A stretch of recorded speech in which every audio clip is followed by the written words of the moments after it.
Hello! Hello, hello, hello! Magandang araw at magandang buhay at panibagong vlog na naman si Bonsai Tanglong po. So, nandito tayo ulit sa aking garden. Kung natatandaan nyo ito yung winner shop natin noon. Okay? Tinubuan ulit ng mga bagong sanga. Yan. So, makapal na ulit siya. Kailangan nating tanggalin yung mga sanga na hindi na kailangan dito para makapag-focus dito sa mga naka-wire. Okay? So kapag pinabayaan lang natin ito, maiiwan na naman yung naka-wire. Lahat pupunta na naman dito sa no trends, dito sa hindi naka-wire. Okay? So kailangan nating tanggalin yung mga hindi na kailangan. Okay, para maka-focus doon sa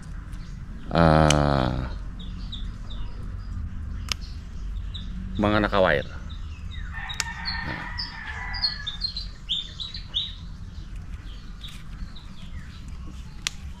So kailangan matanggal lahat yung mga sanga na hindi na kailangan, katulad niyan.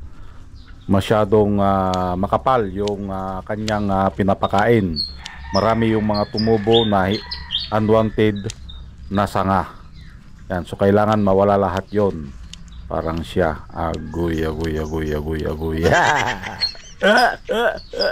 Nadamay na naman si siya.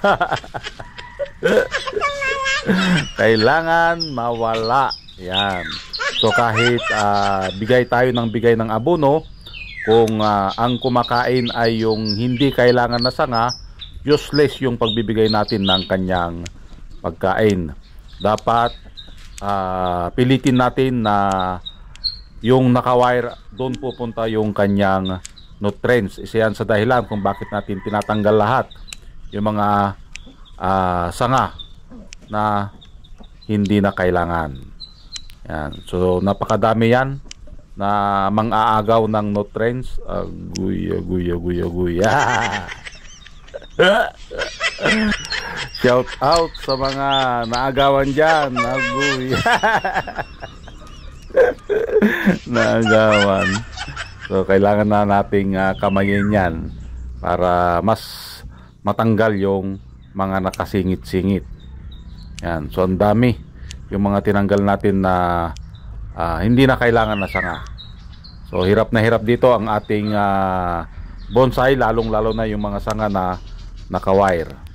Yan, alam naman natin na kapag hindi na i-wire ang isang sanga, doon pumupunta lahat ng nutrients.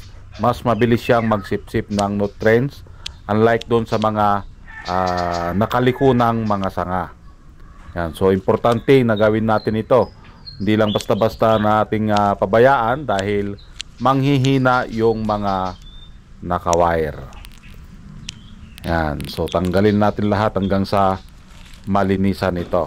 So enjoy lang sa panonood hanggang sa matanggal nating lahat ng tumubong mga sanga.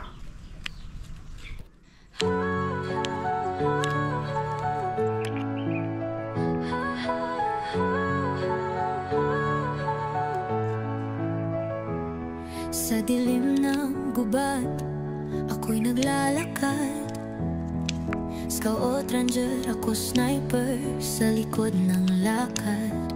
Kalaban ay harap-harapan, walang atrasan. Maski kamatay, hindi ko iniiwasan.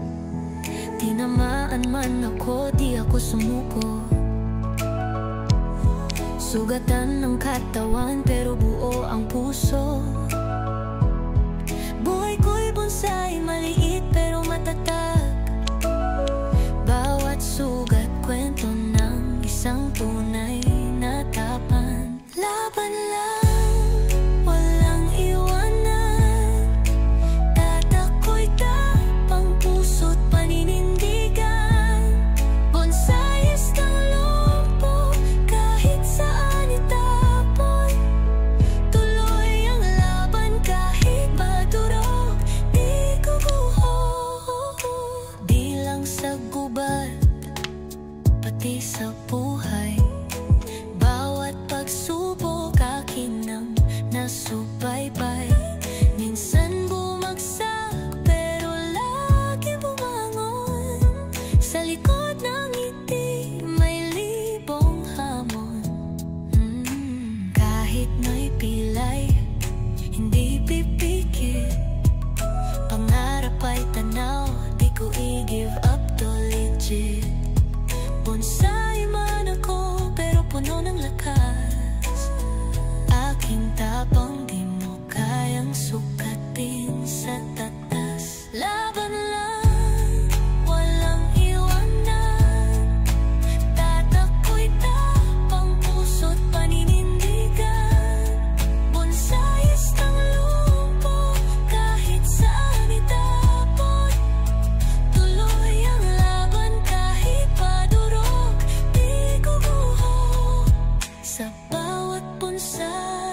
puso't paninindigan.